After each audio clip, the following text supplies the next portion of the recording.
নমস্কার, সপনা fake news নেটওয়ার্কে স্বাগত। পশ্চিম মেদিনীপুর জেলার খড়গপুর বালেশ্বর 60 নম্বর জাতীয় সড়কে নিয়ন্ত্রণ হারিয়ে উল্টে গেল যাত্রী বোঝাই বাস। সূত্রের খবর, এদিন ভোররাত নাগাদ উড়িষ্যার ভুবনেশ্বর থেকে একটি যাত্রী বোঝাই বাস কলকাতার দিকে যাওয়ার সময় নারায়ণগড় থানার হলদা রাজগড়ের কাছে নিয়ন্ত্রণ হারিয়ে জাতীয় সড়কের উপর উল্টে যায়। দুর্ঘটনায় আহত হন বাসের মধ্যে থাকা 15 থেকে 20 জন যাত্রী। খবর পেয়ে ঘটনাস্থলে পৌঁছায় নারায়ণগড় থানার পুলিশ ও জাতীয় সড়ক কর্তৃপক্ষ। তাদেরকে উদ্ধার করে প্রথমে মখরামপুর প্রাথমিক স্বাস্থ্য কেন্দ্র, সেখান থেকে বেশ কিছু জনের অবস্থা আশঙ্কাজনক হওয়ায় তাদেরকে মেদিনীপুর মেডিকেল কলেজ হাসপাতালে স্থানান্তরিত করা হয়েছে। ঘটনায় এখনো পর্যন্ত হতাহতের কোনো খবর নেই। এবার তৃণমূল কর্মীদের হাতেই আক্রান্ত অপর তৃণমূল কর্মী। ঘটনাটি ঘটেছে মুর্শিদাবাদের জলঙ্গি থানার হরিভক্তপুর এলাকায়।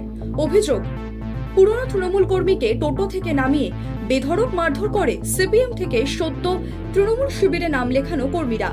ঘাসফুল শিবিরে আদি 90-এর দ্বন্দ্ব নতুন নয়, তবে এবার সেই দ্বন্দ্বের কারণেই ওই তৃণমূল কর্মী আক্রান্ত হলেন কিনা সেই প্রশ্নও উঠছে।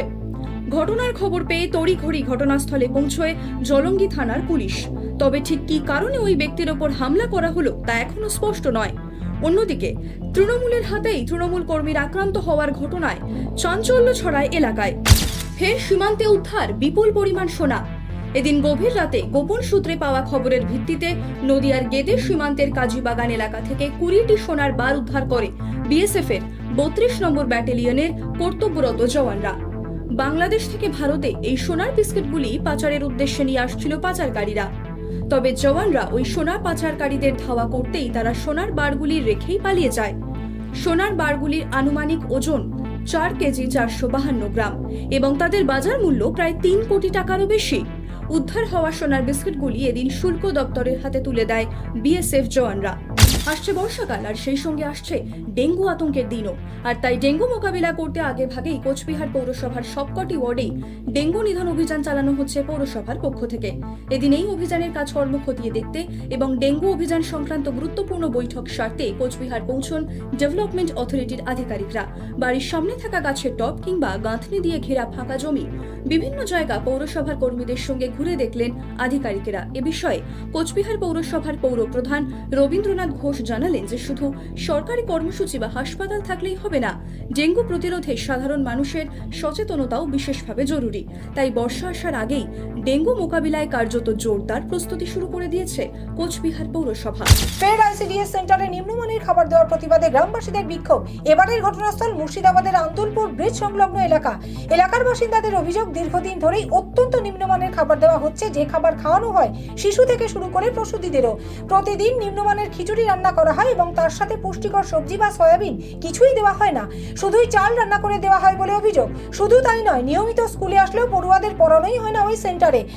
এদিন ফের নিম্নমানের খিচুড়ি দেওয়ায় ধৈর্যের বাঁধ ভাঙে গ্রামবাসীদের। আইসিডিএস সেন্টারে নিম্নমানের খাবার দেওয়ার প্রতিবাদে সেন্টারের শিক্ষিকাকে ঘিরে ধরে চলে বিক্ষোভ। রান্না করা গরম খিচুড়ি মাটিতে ফেলে বিক্ষোভ দেখান অভিভাবকেরা। ঘটনাকে কেন্দ্র করে তীব্র উত্তেজনা ছড়িয়ে পড়ে হরিহরপাড়ায়। সঠিক পরিমাণে খাবার এবং শিক্ষিকাকে অবিলম্বে বদলি করার দাবি জানান ক্ষুব্ধ গ্রামবাসীরা। তার কোনো দোষ নেই, সম্পূর্ণ মিথ্যে অভিযোগ। গ্রামবাসীরা চক্রান্ত করে এই ঘটনা ঘটিয়েছে, পাল্টা দাবি অভিযুক্ত শিক্ষিকার। ভোট শেষ হয়েছে, কিন্তু রাজনীতির রংবাজি এখনো অব্যাহত। এবার কাঁথির 8 নম্বর ওয়ার্ডের প্রাক্তন কাউন্সিলর অমলেশ পাত্রের বাড়িতে গভীর রাতে হামলা চালানোর অভিযোগ উঠল কাঁথি লোকসভা কেন্দ্রের পরাজিত তৃণমূল প্রার্থী উত্তম বারিকের ভাই ও তার অনুগামীদের বিরুদ্ধে। সূত্রের খবর, প্রায় প্রতিদিনই অমলেশ বাবুর বাড়ির সামনে বসে মদের আসর। আর এদিন ওই আসরকে কেন্দ্র করে উত্তম বারিকের ভাইয়ের সঙ্গে বচসায় জড়ান অমলেশ পাত্রের 2 ছেলে। আর তারপরই এদিন গভীর রাতে প্রাক্তন কাউন্সিলরের বাড়িতে চড়াও হয় উত্তম বারিকের ভাই ও তার দলবল, এবং সেই সঙ্গে তারা অমলেশ পাত্রের বৌমার সঙ্গে অভব্য আচরণ করে বলে অভিযোগ। এমনকি অমলেশ পাত্রের ছেলের প্রাণনাশেরও হুমকি দেওয়া হয় বলে দাবি প্রাক্তন কাউন্সিলরের পরিবারের। এ ঘটনায় ইতিমধ্যেই থানায় অভিযোগ দায়ের করতে চলেছেন অমলেশ পাত্র এবং তার বৌমা। দেশ তথা রাজ্য জুড়ে লোকসভা নির্বাচনের পর্ব মিটতেই বাগদা সীমান্ত দিয়ে চোরা পথে শুরু হয়েছে ভারতে অনুপ্রবেশের রমরমা। ভারত থেকে চোরা পথে বাংলাদেশে যাওয়ার সময় বাগদা রানাঘাট এলাকা থেকে 24 জন বাংলাদেশিকে গ্রেপ্তার করল পুলিশ। পাচারের অভিযোগে 2 ভারতীয় দালালও ধরা পড়েছে পুলিশের জালে। সূত্রের খবর, ধৃতরা সকলেই লুকিয়ে ভারতে এসেছিল এবং এ রাজ্যে মহিলারা পরিচারিকার কাজ এবং পুরুষেরা দিনমজুরের কাজে নিযুক্ত হয়েছিল। তারা দালাল ধরে এদিন চোরাপথে সীমান্ত পারাপারের জন্য রানাঘাট সীমান্তে পৌঁছতেই তাদের আটক করে পুলিশ। জিজ্ঞাসাবাদে উঠে আসা তথ্য অনুযায়ী এখনো পর্যন্ত পুলিশের চোখ এড়িয়ে শয়ে শয়ে বাংলাদেশি দালাল ধরে এদেশে ঢুকে পড়েছে, এমনকি ভারত থেকে বাংলাদেশে ফিরে যেতেও সক্ষম হয়েছেন তারা।